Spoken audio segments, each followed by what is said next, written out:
Camera is rolling. Hello everyone and welcome to Condor Online. This is Mental Health Awareness Week and I'm John Durrant and this is my guest today, Gillian Seale. Good afternoon, Gillian. Good afternoon. How are you? I'm doing fine, so thank you. Okay, fine. Gillian, I understand that you have you've written one book which I believe is to be published shortly. That's right. And there are a number of others. There are. I want to talk about these, but let's talk about you first and this first book, which is called Post-Pixie Missing in Action. What a fabulous title. Okay, would you like to tell me about that? Okay, the book that I've written, Post-Pixie Missing in Action, is a little story about pixies who go off on a little adventure. One of them's gone missing, so her twin brother has to go and find her, and he meets lots of interesting characters along the way in his journey to find her. And he finds out that she's been doing lots of things to help them. She's been baking cakes and she's been doing this, so somebody's been unwell, she's been looking after them. And he thinks she's just not taking her postal work seriously. So he's getting a bit annoyed with his sister, and eventually he discovers that she is struggling because she's getting tired. She's not as strong, not as fast as all the other pixies who've got magical ability. And so he's quite concerned. So the actual story itself links into muscular dystrophy, which is an illness where your muscles get weaker and they do not replenish very well. So over time, gradually things do get more difficult. So that's the link into it. Okay. So where did the inspiration for this come from? So the inspiration for the book came from a really close friend of mine called Elizabeth, who I meet up with every Sunday for lunch. And she's got muscular dystrophy. She's got a very rare form of it. Because mainly Duchenne's muscular dystrophy will affect the males in the family. It's often hereditary, but it might not be. She's a female carrier who displays symptoms, which is very rare. So yes, that's where the inspiration came from. Okay. Tell me, does she have children? She's got a niece and a nephew, and her nephew has been diagnosed as well. And what's the idea behind this book? So the idea behind the book, I think when I first started writing it, I wanted the idea to help people with children with a diagnosis of this kind, to help understand how it might affect them. But actually, as I got more into the book and I made lots of the characters relate to her family and all of the incidents and the fact that she's a dietitian, all these elements came into it, it's really a memory of her, it's a legacy for her. It's something that's very special, it's very tailored to her life and the people that have been interested in, who've affected her life. Okay, that's interesting. Now, we've been talking about mental health all this week, and we're looking at all sorts of things around mental health and how difficult it is very often for people to talk about their own personal situations. When you're looking at this, how far do you think this book is going to help with children who've got parents who are dying, not mincing words? How do you think that is going to help them? Is this going to help them not just understand what's going on, but to talk about it? I think so, because I think you can never replace the job that parents have of telling their children about their loved ones who've passed away. You can never replace that. I'm hoping that these books will help engage those conversations for children to be able to ask questions, for them to realise. So really we're talking about asking questions, stimulating things to actually get a conversation going. Yes. Okay. Tell me something, what's your background? Because this sounds to me like we're talking to an artist, we're talking to somebody from looking at these illustrations in front of us who can actually not just draw but paint. And also you're writing books. What's your background? What's your education? What do you do? What's your qualification? What is it?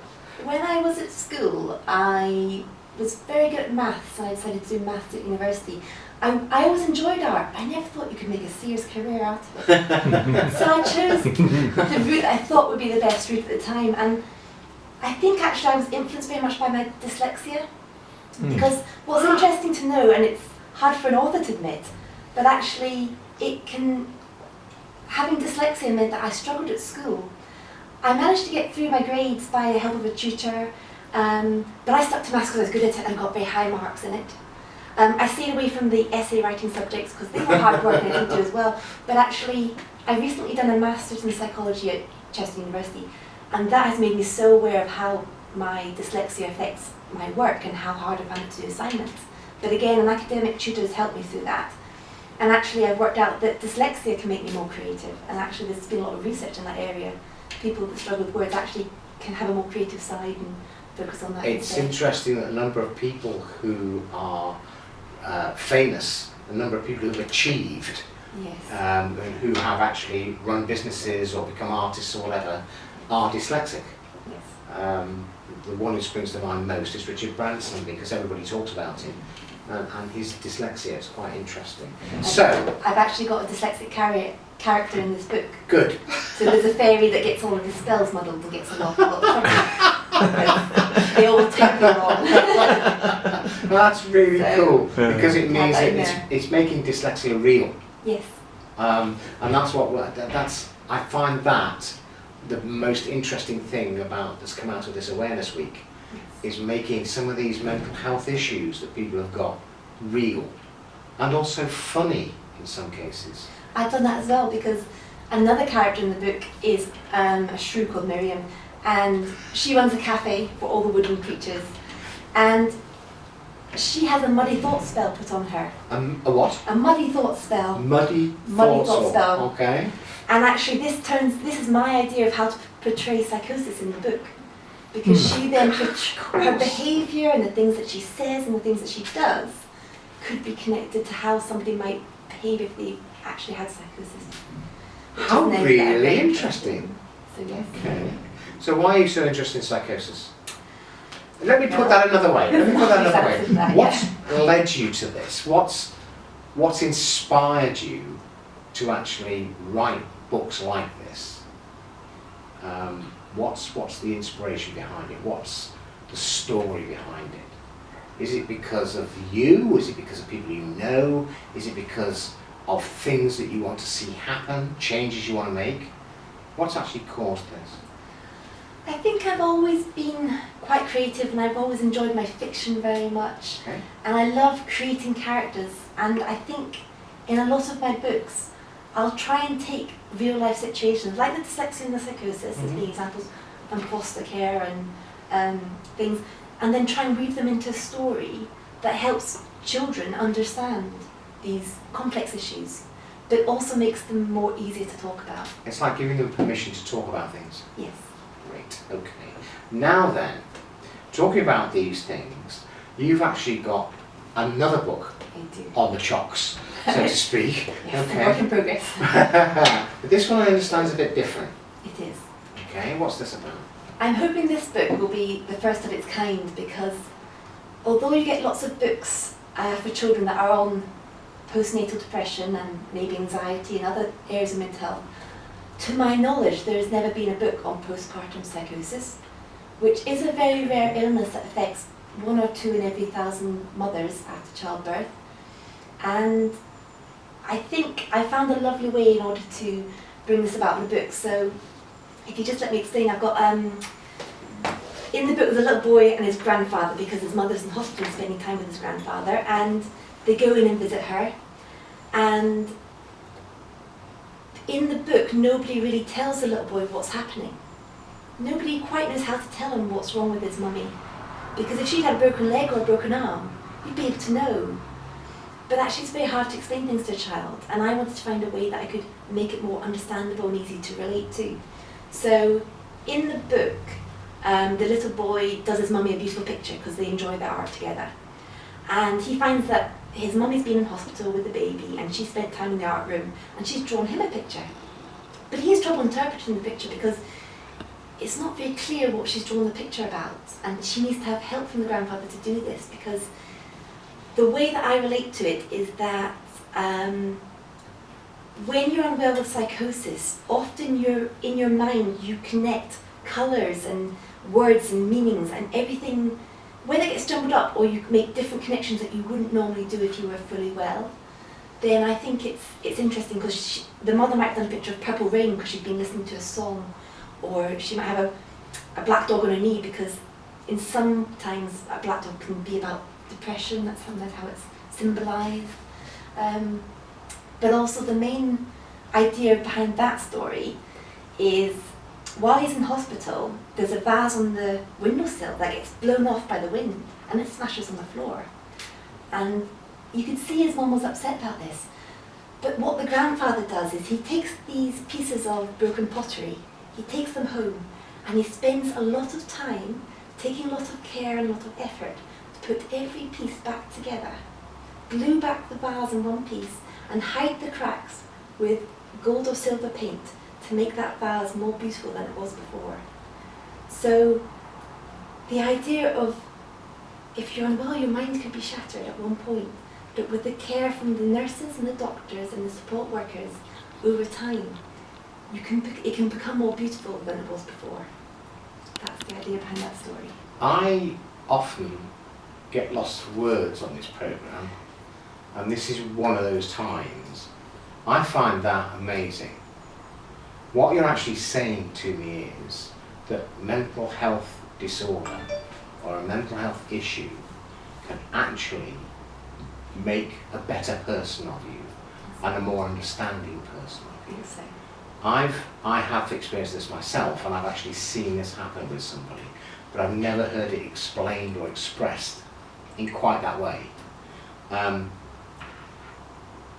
What's your experience? Why have you come to this? I've got 3 children. They're 9, 7, and 5. After the birth of my youngest, I ended up in hospital for 3 months in Manchester because there's not many wards that allow you to be with your baby when you have a psychosis and you need help in getting better. So what I've found is that I've actually embraced my illness in the years that followed because although there's a stigma around mental health, I'm not ashamed of what's happened to me. I feel I've got a good understanding of it. And I do feel that it's part of my story, it's part of who makes me me. And I just feel that it's important to share. And the main reason I'm wanting to share is that myself and none of my family had ever heard of this condition. You don't get told about it in antenatal classes. You don't get told about it by friends. Nope. And if people know about it, they can spot the signs and get help quicker.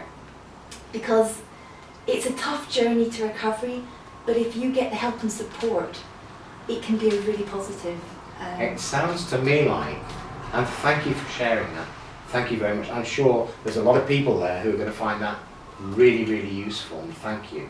But it sounds to me like you can be mended in a really, really positive way, and that's very nice to hear. Now the other thing is, that's interesting, is we had a gentleman on here on the show earlier in the week called Sean Adele. And I'm sure Sean won't mind me saying, because he shared it himself, that he also has had postpartum psychosis. So it's not just women, and it's not just a female thing.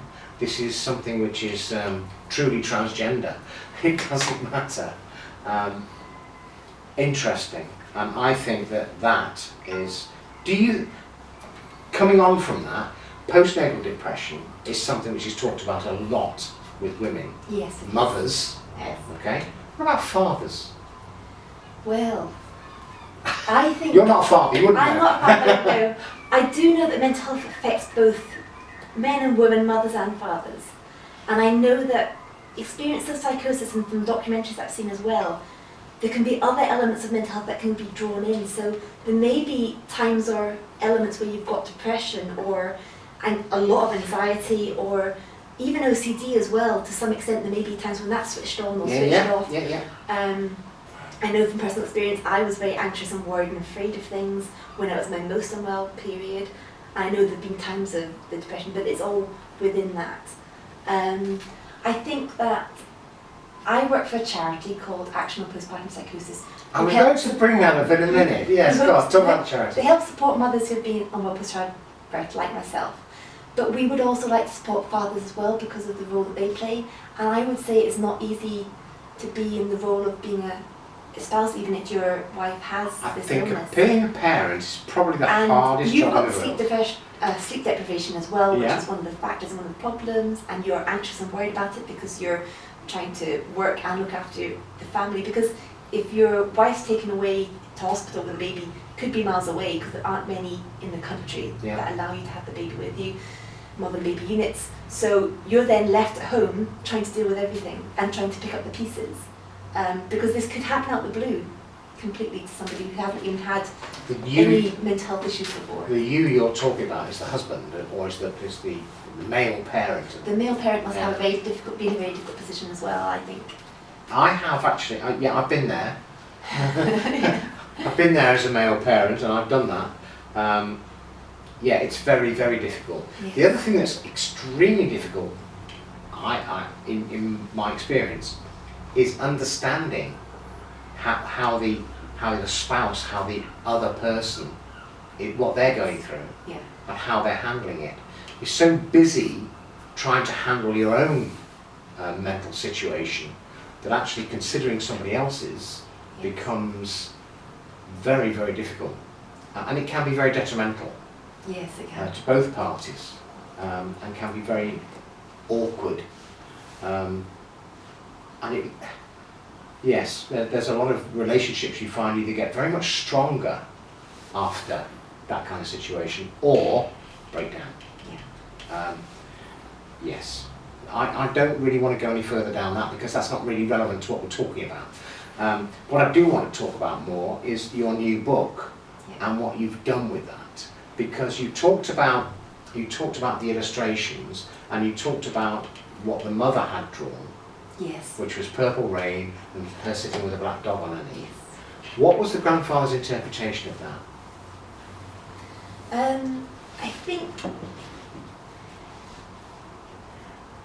he found that he had great difficulty in explaining the drawing himself, because if you haven't come across psychosis, you don't quite understand how the mind changes when unwell. He's probably seen lots of pictures that his daughter's drawn that make sense, that they're traditional, they're accurate, they're detailed. I found personally that when I was unwell, my art changed completely. It's been more abstract than it has ever been before or since. Right, stop there, just a minute. Let me take you back, away from the grandfather a minute. Okay. Your art has changed. Has your writing changed? When I was in hospital, I would write sheets and sheets and sheets of paper. I was writing down notes, I was trying ideas, inspiration. Your mind works at a different pace. You're making so many more connections that you have to write it all down, because you think, I must remember these things because they might be important. So I wrote lots in hospital. I'd never written books before, and this is something I've done during my recovery from my illness, and I think part of my journey of recovery has been art related as well, because having been an accountant doing maths, I didn't have much time for art. Just a minute, you were an accountant? Yes. Okay. It's very therapeutic, and I find that my painting with watercolour and doing calligraphy, which is quite unusual as well, it slows everything down and you get lost in what you process, and that's very therapeutic, and I've really enjoyed that experience. And that's probably what's led me to being an author illustrator now, is because I enjoy that process so much. I don't want to go back to what I was doing before. No, obviously not. This is really interesting, because you've gone from something, accountancy, which Yes. is rigid, is formal, you have to do things in a particular way and follow a particular pattern. Suddenly you're doing something which doesn't follow any of those things at all. No. And you would put this down to the change during your illness. You could do. Having studied psychology, it's interesting when you look at personality and whether your personality changes because of a major event, or whether it's like an elastic where you always go kind of back to where you were before. There are lots of different theories on it in psychology. Just a minute, sorry.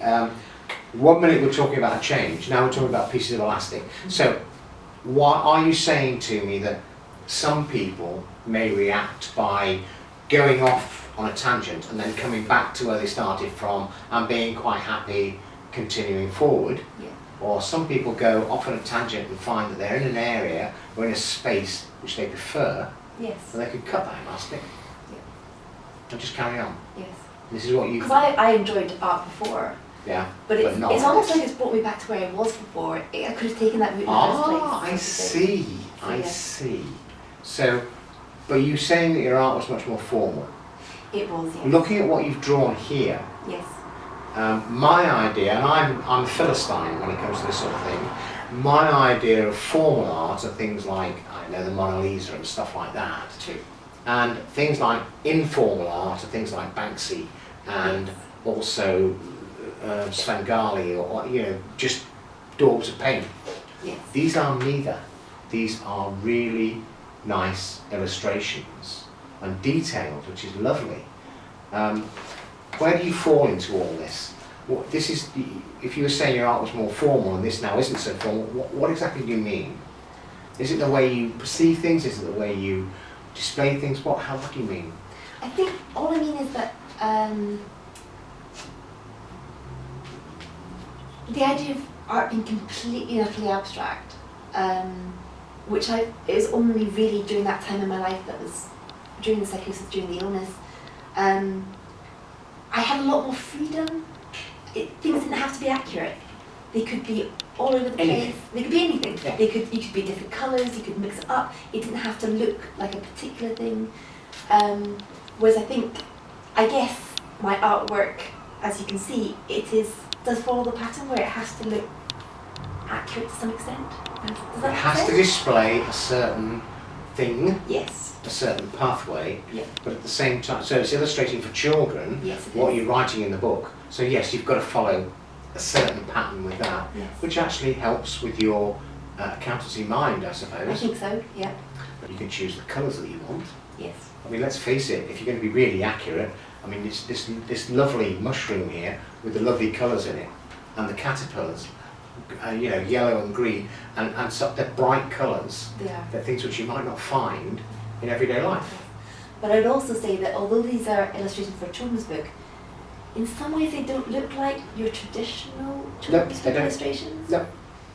They're very, I guess, unique. They're very... They've got a style all of their own that you don't come across very much. Gillian, I'm really pleased to hear that, because I like the idea of you having a style of your own, and I think that's very important, and I think that's lovely. I had something in my head then I was going to ask you, and it's gone. Let me take you back to Grandpa. Okay, back to Grandpa. Yep, and let me take you back to the illustration that he was trying to explain to his grandson. Yes. Yeah, we've talked about what he did with the vase and the way that works as a symbol for the mind being put back together again, and probably better than it was before. Yep. Although I would like to ask if it was still held water. Yeah. Did it leak through the cracks? Yeah, good point. Very good point. Having said that, he then had to describe this picture to his grandson. Yes. Now, how did that explain, or how did it help to explain how the daughter or the mother Yes. was feeling? How did it help explain her illness, do you think? I think it helped because it would show that the mother had a lot on her mind. Purple Rain. The Purple Rain. Everything was sort of filtering into the picture that she made. She maybe wanted to convey things to her son, like she might have something in the picture that relates to his favourite book as a child, or a holiday they wanted to go to together, and maybe she put all of these things into a picture because at the time of her creating that picture, her mind might have been going at a different speed, and she might have had lots of things that she wanted to put down on paper in her artwork. Yes.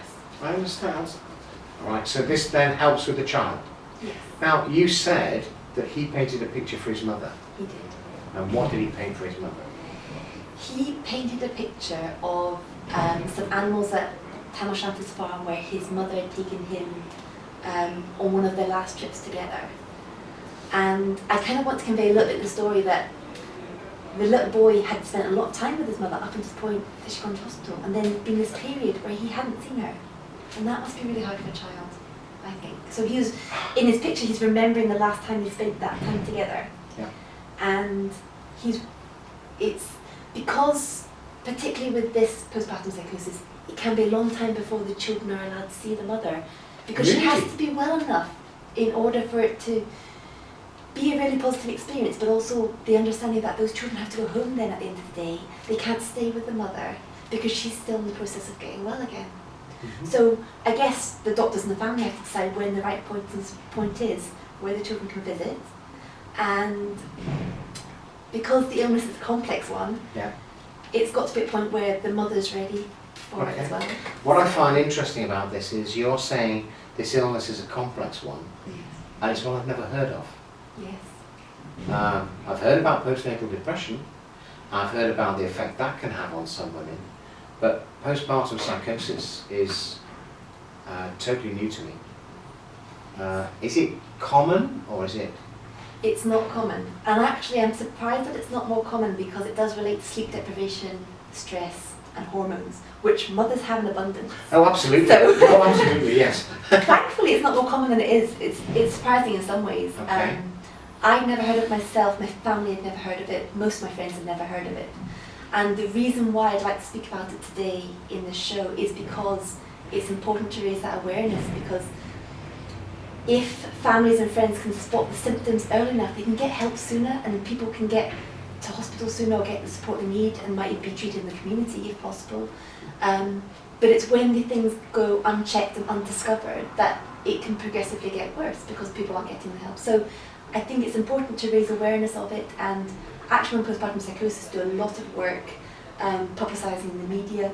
They're visiting unwell mothers. They do online peer support, which I'm involved in. Oh, interesting. So helping mothers from up and down the country.